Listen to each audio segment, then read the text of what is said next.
Madame la Présidente, Madame et Messieurs les juges, j'ai suivi ces débats. J'ai entendu beaucoup de choses. Certaines fois, je me suis retrouvé en Côte d'Ivoire, mais d'autres fois, je m'en suis trouvé tellement éloigné. D'autres fois, je m'en suis trouvé tellement éloigné. Tellement les questions qu'on posait étaient loin de ce que nous avons vécu. Et je me suis dit, pourquoi dans la justice moderne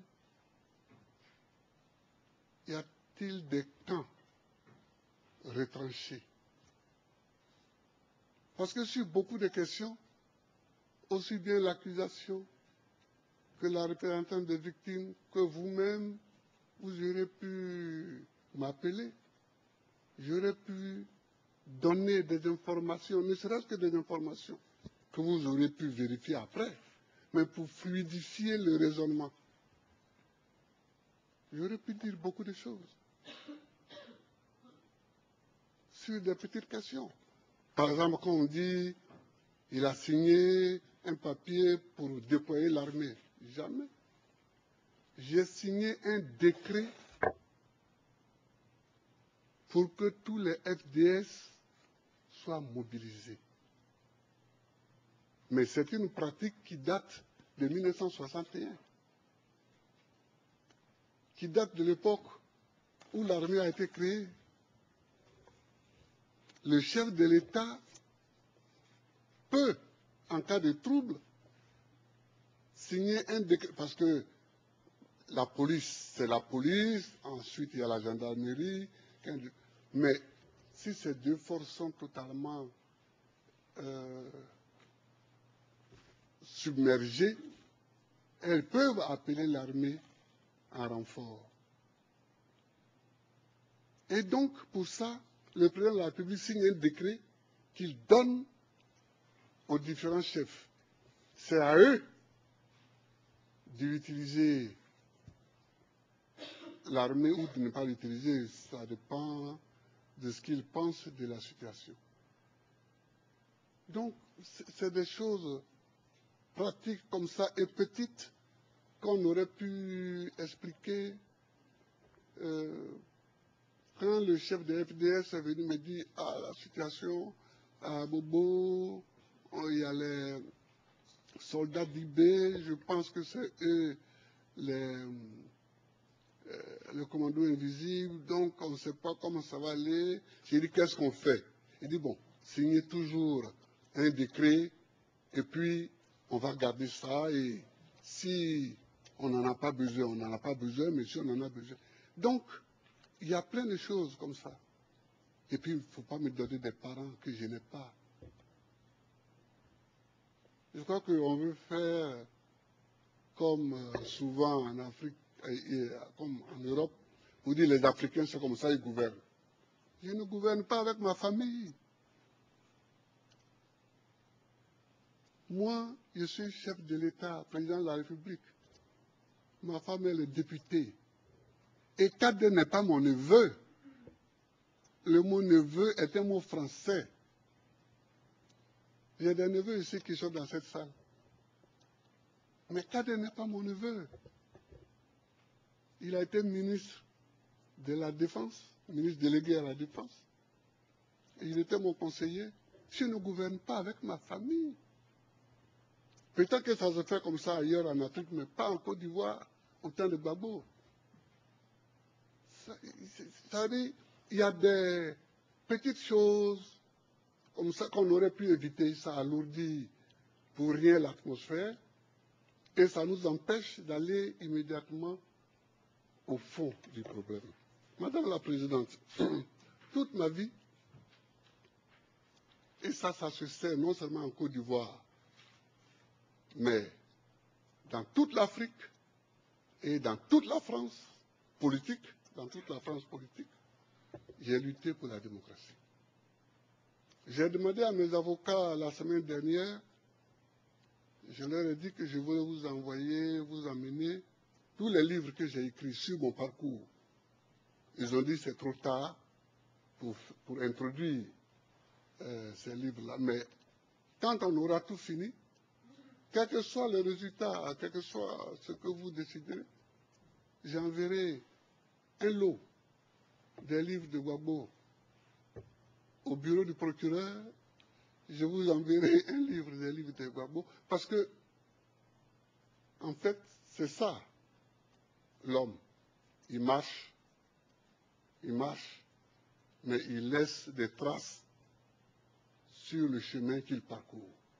Comme ça, on peut le retrouver. J'ai lutté pour la démocratie, et c'était au moment où nous ne savions même pas si le mur de Berlin allait s'écrouler. Nous ne savions pas ça.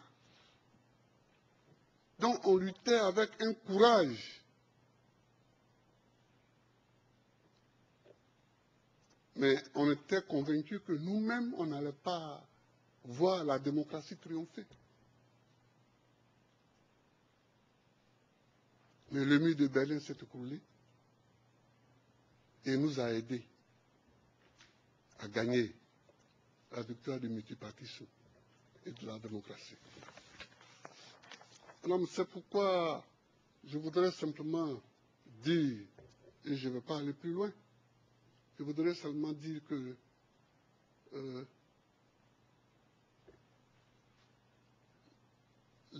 Madame la procureure, puisque ça existe maintenant en français, hein, on met un E à la fin, Madame la procureure a dit une phrase qui m'a un peu choqué, en disant que nous ne sommes pas là pour voir qui a gagné les élections et qui ne les a pas gagnées. Mais on ne peut pas parler, on ne peut pas débattre de la crise post-électorale et ne pas savoir comment les élections se sont passées. Qui a gagné les élections? Parce que c'est celui qui ne les a pas gagnées qui a semé les troubles. Je crois que c'est ça la logique. Donc, la question est là. Qui a gagné les élections? Et donc, quand je demandais qu'on recompte les voix, ce n'était pas une phrase en l'air. Vous avez vu vous-même les documents dont dispose l'accusation et sur lesquels les voix des électeurs sont répertoriées. On a vu que dans la seule ville de Bouaké, on a ajouté 100 000 voix à mon adversaire. Donc, madame, c'est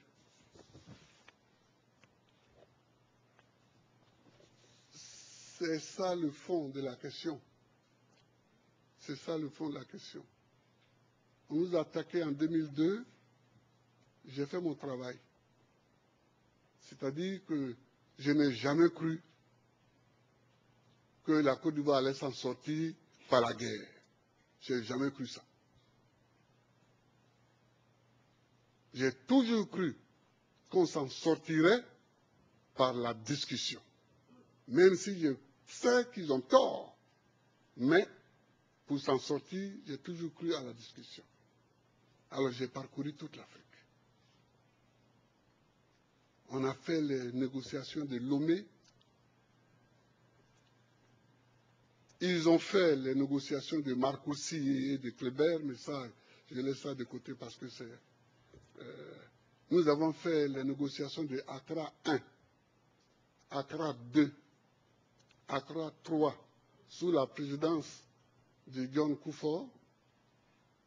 Nous avons fait les négociations à partir de juin 2005 de Pretoria 1 et de Pretoria 2 sous la présidence de Thabo Mbeki. Nous avons tout fait. Nous avons tout fait.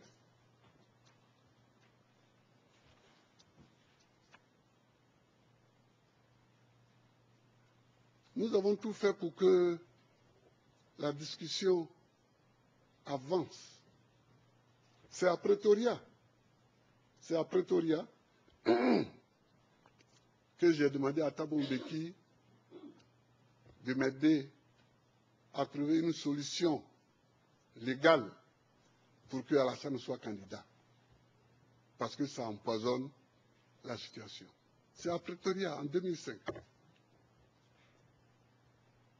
Nous nous sommes retrouvés, Thabo Mbeki, Konan Bédié, Ouattara et moi-même. J'ai demandé à Ouattara de faire la traduction,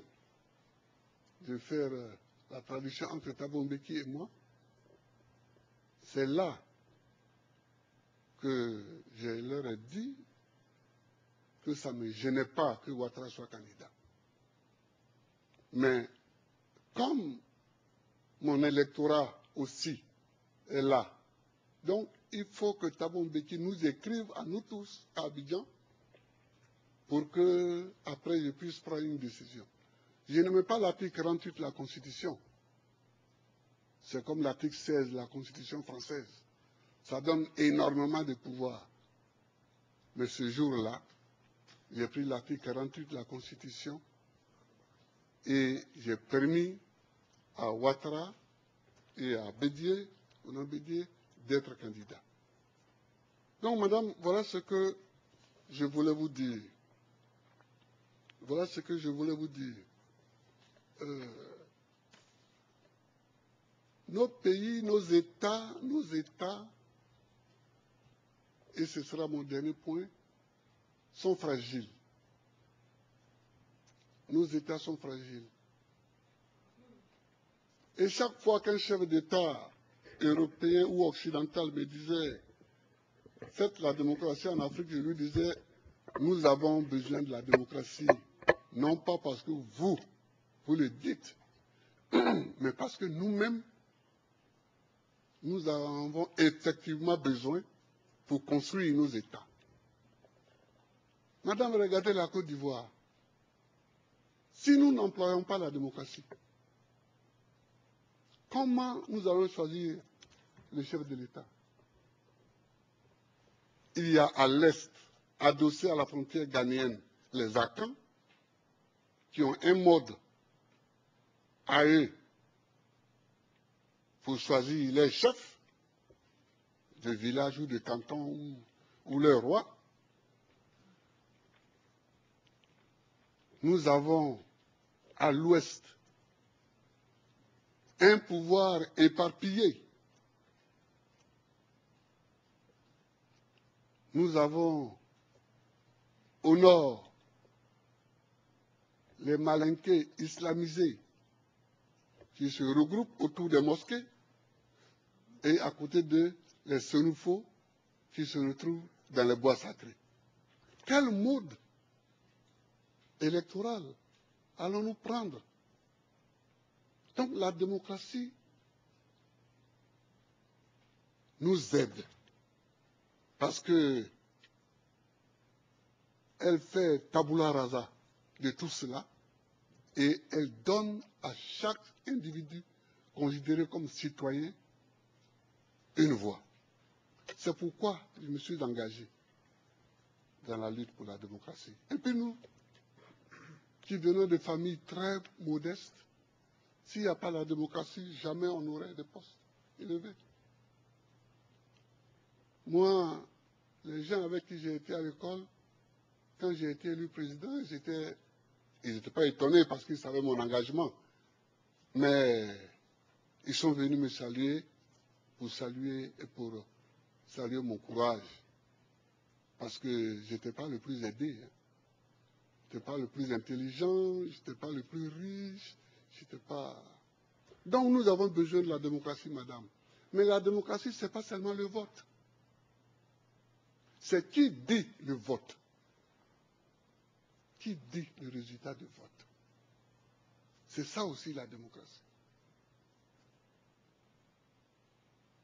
Quand on s'en va prendre une nuit, le président du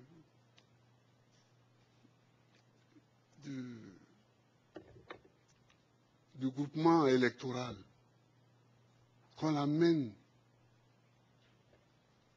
dans le QG électoral d'un candidat, qu'on invite une télévision étrangère, on lui dit de parler et on le filme, et on diffuse ça dès le lendemain matin, ce n'est pas très démocratique, ça, ce n'est pas la démocratie. La démocratie, c'est le respect des textes, à commencer par la plus grande des normes en droit, qui est la Constitution. Qui ne respecte pas la Constitution n'est pas démocrate. Madame, c'est parce que j'ai respecté la Constitution qu'on veut me mener ici. Alors, bon, je suis là, mais je compte sur vous. Je compte sur vous parce que je souhaite que tous les Africains qui me soutiennent et qui sont tout le temps ici devant la cour, devant la prison, qui sont dans leur pays en train de manifester, en train de marcher, tous ces Africains-là, qu'ils comprennent que le salut pour les États africains, c'est le respect des constitutions que nous nous donnons et des lois qui en découlent. Je vous remercie, madame. Je vous remercie, monsieur. Ceci conclut